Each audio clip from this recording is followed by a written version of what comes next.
welcome into the Thursday edition of the Playmakers. Here at the Playmakers, we focus on all things KU sports. Tonight, we have an array of sports like we always do, featuring tennis, softball, baseball, basketball, of course. We always find a way to talk about that. Stick with us for much more, guys.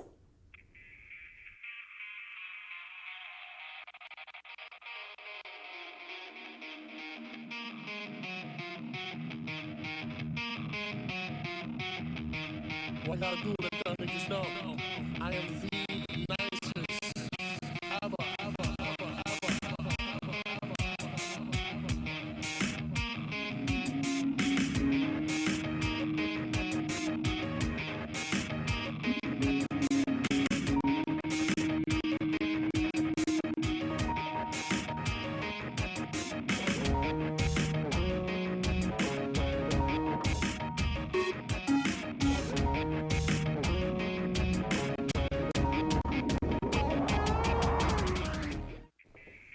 Welcome in, guys. We start our night off with basketball. Like I said, we always love to sprinkle that in there. Even though the season is over with their loss to Villanova on Saturday, 3 Jayhawks have declared for the draft. Among them include Selden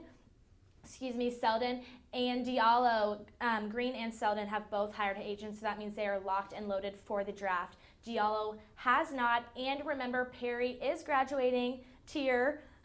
So he is available for the draft as well. Nick, let's break down the stats of these 4 guys and what it's really going to look like for them heading into the NBA. Well, let's look at Brennan Green first. 6'7" guard, 5.4 points per game, more turnovers than assists, and only 2 rebounds per game. So nothing going very well for him this season as far as Jayhawks go. Although Wayne Selden does have a better season going for him. Second leading scorer on the team with 13 points per game, and he can light it up from downtown. Going to take those shots when you need them. All right, and then we have Diallo, who we all know would just be a one-hit wonder. Literally, the one thing he did this season that I can remember is his dunk. His Karl Malone dunk, yes. Yeah, he averaged 3 points per game, 2 rebounds per game, 6'9" forward. So, I don't really...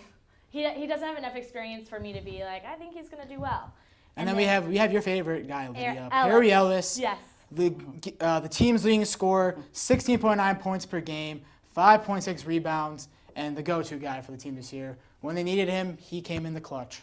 That is for sure. All right, guys, we are going to play a little game like everybody knows we like to play on the Playmakers called If You Were on the Clock. So everybody bear with me here. Kevin and Nick are going to play NBA coaches, whatever.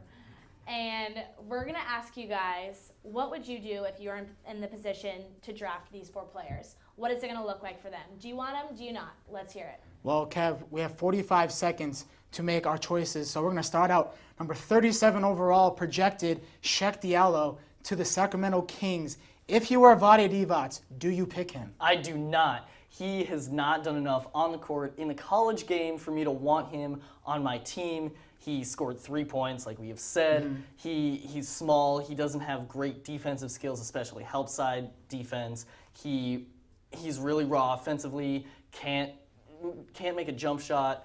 So I would not take him. And we were talking earlier, he's really lean. He's really small. He's going to get mauled. If he's Exactly. going to play that 5 position, that center position that he played here 10 at KU, seconds, boys. he is going to get mauled. He's going to have to play that 4 position. Yeah, and if he plays that 4, there are 2 guys in front of him on the Kings. So I would not take him if I were the Kings GM. Okay, so the Kings not taking Shek Diallo. Let's move on to number 44. Spimo Kailik's actually projected there to the Utah Jazz. And I will say that I would pick him in that situation. He's a size. You can pick him for size. The Utah Jazz need a lot of size, but he does have to develop that shooting game a lot more. Yeah, I agree with you. I would take him if I were the Jazz. He can shoot from the outside. It got better this year than it was last year. He didn't get as much playing time as I thought he would behind Brandon Green, but he developed a passing game and he developed a driving game. He's a pretty well-rounded player. He's big. I would take him. Yeah. He looks like a really good. I'm just worried about minutes because he didn't get a lot of playing time here at KU. I don't know how many minutes he'd get as a pro, and Scott didn't get a lot of look at him. That's true. The NBA season is grueling. They play more than twice as many games, the most possible in college. So it could be hard on him. All right, 2 picks later, the Bulls are on the clock, and Wayne Sullivan is there. Do you pick him? I do not in that situation. The Bulls are already stacked with those 3 stretch 4 guys, so I don't think he has a spot on that bench. I agree. If I'm the Bulls, I wouldn't take Wayne Selden. We know what kind of a scorer he can be. He can drop 30 at any night, but he could also drop 5 points. So he's really inconsistent. He is not great from the perimeter. He can make them, but he's under 40% from beyond the arc. That's not an NBA percentage that you want.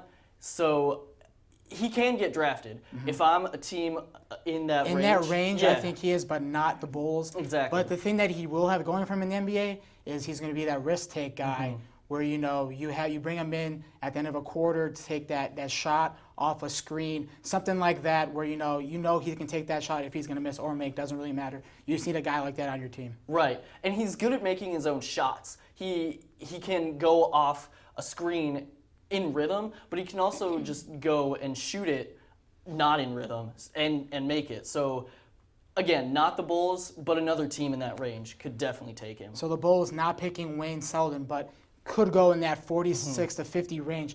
But rounding out the end of the draft here towards the end, projected number 59, the senior Perry Ellis, and you and I both like this pick here, would go to the Spurs, and we know that he's questionable because we don't know what position he will play in the NBA. But if there was one coach in the NBA who I think could figure out where he fits on a team, it's Greg Popovich. Right. He's small to be a 5, which is what he played a lot in college. And he's even small to play the 4 in the NBA. Probably going to be a 3. Yeah, he could be a 3 or a stretch 4. But Greg Popovich is one of the greatest coaches ever to coach in the NBA. So Perry Ellis is a veteran. Knows how to win, too. Exactly. Popovich likes winners. He likes veterans. He's a good player on the court. So Popovich will be able to figure something out for him position-wise. So I would take him. So the Spurs picking Perry Ellis at the number 58 spot at the second to last pick of the draft. Let's look at Brendan Green. Did declare and will hire an agent. No, not in the top 200 according to CBS Power Draft Rankings. But Kevin, would you give a chance? No, I would not. He's not a good basketball player. I'm sorry, he's not. He can shoot from 3. He's a really good 3-point shooter, about 50%. Has to be more consistent with that, though. Exactly. He has to be more consistent. If he misses his first shot, then he's done. He's just a liability on the court. He's got to develop that game too. Can't really dribble, can't defend. All he really is a shooter. If he can develop an all-around game, he gets a spot in the NBA, but he'll have to live in the D League or go to Europe for a couple years before he even gets a chance. Yeah, there's no way he will be drafted, period. And he's not even going to sign as a free agent out of the draft because he just doesn't have enough basketball IQ to play in the NBA. Well, Brendan Green, hiring agent, so he's done at KU. Maybe he won't have a pro career in the NBA, but maybe Europe or the D League. You heard what we said here on the Playmakers, where we think the Jayhawks will go in the draft, but come June, we will know for sure. But that's just what we think. When we come back from the break, we'll have baseball for you. Lydia will have those highlights.